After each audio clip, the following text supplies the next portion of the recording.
ಕಳ್ಳ ಕಳ್ಳ ಕಳ್ಳ. ಲೇ ಮಚ, ಕಳ್ತನ ನಾವು ಮಾಡಿದ್ರಿ ಆ ಹುಡುಗಿ ಯಾಕ್ಲೆ ಓಡೋಗ್ತಿದ್ದಾಳ? ಅಯ್ಯ ಹೌದಲ್ಲ. Hello hello hello hello madam, ಇಲ್ಲಿ ಬರ್ರಿ ಇಲ್ಲಿ ಬರ್ರಿ ಇಲ್ಲಿ ಬರ್ರಿ ಬರ್ರಿ ಮೇಡಮ್, ಒಂದ್ ನಿಮಿಷ. ಮೇಡಮ್, ಅದು ಯಾಕೆ ಕಳ್ತನ ಮಾಡಿದ್ದು ನಾವು ಅಲ್ಲ, ಮತ್ತೆ ನೀವು ಯಾಕೆ ಓಡೋಗ್ತಿದ್ರಿ? ಅದು ಏನಂದ್ರೆ ಫಸ್ಟ್ ಟೈಮ್ ಅಲ್ಲ ನನ್ ಮೊಬೈಲ್ ಕಳ್ತನ ಆಗಿರೋದು, ಅದಕ್ಕೆ ನನಗೆ ಅರ್ಥನ ಆಗ್ತಿಲ್ಲ ಹೇಗ್ ರಿಯಾಕ್ಟ್ ಆಗ್ಬೇಕಂತ, ಅದಕ್ಕೆ ನಾನೇ ಓಡೋದೆ. ಲೇ ಮಗ, ಕಳ್ತನ ಆಗಿದ್ರೆ ಅವರಿಗೆ ಹೆಂಗ್ ರಿಯಾಕ್ಟ್ ಆಗ್ಬೇಕಂತ ಗೊತ್ತಿಲ್ಲ ಏನು ಮಗ? ಹೌದಲ್ಲ, ಕಳ್ಸ್ಕೊಡೋಣ ಬಾ. ಬರ್ರಿ ಮೇಡಮ್, ನೀವು ಬೈಕ್ ಹತ್ರಿ. ಈಗ ನಾವಿಬ್ರು ಫೋನ್ ಅಲ್ಲಿ ಮಾತಾಡ್ಕೊಂತ ಹೋಗ್ತಾ ಇರ್ತೀವಿ, ನೀವು ಬಂದು ಫೋನ್ ಕಳ್ತನ ಮಾಡಿ. ಅದೇನು ನನ್ ಫೋನ್ ನಾನೇ ಕಳ್ತನ ಮಾಡಿದ್ರೆ ಏನ್ ಕಿಕ್ಕಿರುತ್ತೆ, ನಿಮ್ ಫೋನ್ ಕಳ್ತನ ಮಾಡಿದ್ರಲ್ಲ ಕಿಕ್ಕಿರೋದು. ಹಾ, ನೀವು ಹೇಳ್ತಾ ಇರೋದು ಕರೆಕ್ಟೇ. ತಗೊಳ್ಳಿ, ನಿಮ್ ಮೊಬೈಲ್ ಇಟ್ಕೊಳ್ಳಿ. ಲೇ ತಮ್ಮ, ನಿನ್ ಮೊಬೈಲ್ ತಾ. ಹಾ, ಹೇಗ್ ಬರ್ಬೇಕಂತ ಎಲ್ಲ ಹೇಳ್ಕೊಟ್ಟೇನಲ್ಲ, ಬಂದ್ಬಿಡಿ ಬಂದ್ಬಿಡಿ.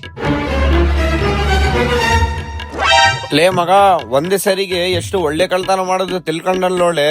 ಮತ್ತೆ ಏನ್ ಅನ್ಕಂಡಿ ಅಲ್ಲಿ ಸೈಫ್ ಕಳ್ಸಿದ್ರೆ ಆ ಮಾತಿರುತ್ತೆ. ಮೇಡಮ್ ಮೇಡಮ್, ನೀವು ಬಂದ್ಬಿಡಿ ನೀವು ಬಂದ್ಬಿಡಿ. ಅಯ್ಯೋ ನನ್ ಮೊಬೈಲ್. ಈ ವಿಡಿಯೋಲಿ ಬಕ್ರ ಯಾರಾದಾರಂತ ಕಮೆಂಟ್ ಮಾಡಿ.